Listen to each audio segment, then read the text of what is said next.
Shalom, j'espère que vous allez bien partout où vous me suivez dans le monde. Que la grâce de Dieu soit avec vous. C'est bel et bien moi, votre humble serviteur, le pasteur David du Centre évangélique La Charité.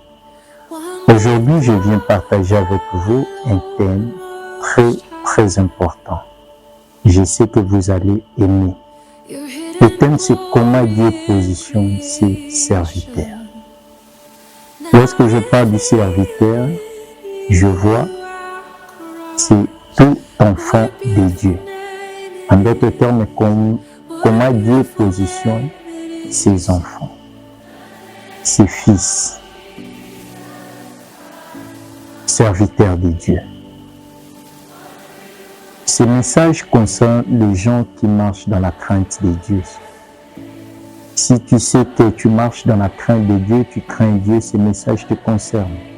Et si tu sais que ta vie n'est pas en accord avec Dieu, ce message ne te concerne pas. Il faut d'abord arranger avec Dieu et après cela, le Seigneur va te positionner. Si le Seigneur ne positionne pas les gens qui vivent dans le péché et le Seigneur ne bénit pas les gens qui demeurent dans le mal. C'est la raison pour laquelle il a dit même dans sa parole, dans le livre d'Ésaïe 59, il a dit que la Bible dit la main de l'Éternel n'est pas trop courte, ni son oreille trop dure pour nous attendre, mais ce sont nos péchés, nos fautes qui mettent une séparation, afin que le Seigneur n'arrive pas à nous répondre. Alors maintenant, comment le Seigneur positionne les gens qui marchent dans la crainte de sa parole? Comment le Seigneur les positionne? Voici la manière dont le Seigneur positionne ses serviteurs. 1. Le Seigneur positionne ses serviteurs dans des contextes un peu très compliqués. Je vois l'histoire de Joseph.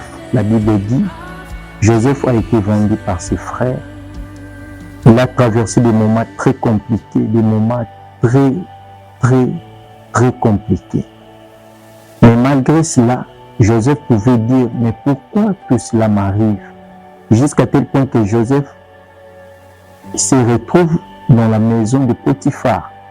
Et après cela, la femme de Potiphar a voulu sortir avec Joseph.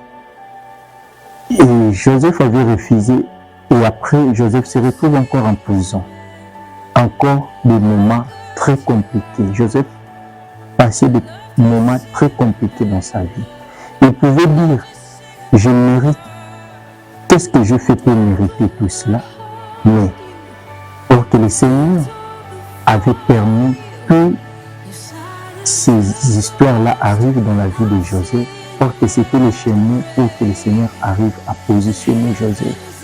La Bible dit jusqu'à tel point que Joseph, en prison, quand il est sorti de la prison, il était maintenant devant le roi pour interpréter les songes. Or que le Seigneur avait permis ce chemin-là juste pour positionner Joseph.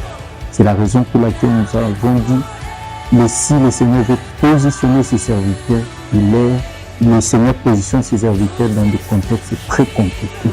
Il y a des fois, toi aussi, tu te poses des questions. Pourquoi dans ma vie, il y a des complications, il y a tant de choses qui m'arrivent. Je ne comprends pas.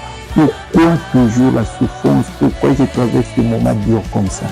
Peut-être le Seigneur permet cela, que tu traverses dans des moments difficiles. Or que c'est le chemin pour que tu puisses te positionner comme Joseph. C'est-à-dire, dans nos vies, nous devons aimer aussi les étapes que nous traversons. La souffrance, tout ça, c'est important pour nous. C'est un chemin, des fois, que le Seigneur arrive à tracer juste pour nous positionner. Les grands hommes naissent toujours dans la souffrance. Ce n'est que dans le rejet, le mépris que naissent des hommes forts. Tu ne dois pas dire que le moment où je traverse, c'est un mauvais moment. Pour un enfant de Dieu, il n'y a pas de mauvais moment. Tout est bon, car la Bible dit tout concourt au bien de ceux qui aiment Dieu. Le Seigneur nous positionne dans des contextes très compliqués. Il nous amène dans des chemins plus compliqués. Or que c'est pour notre Dieu.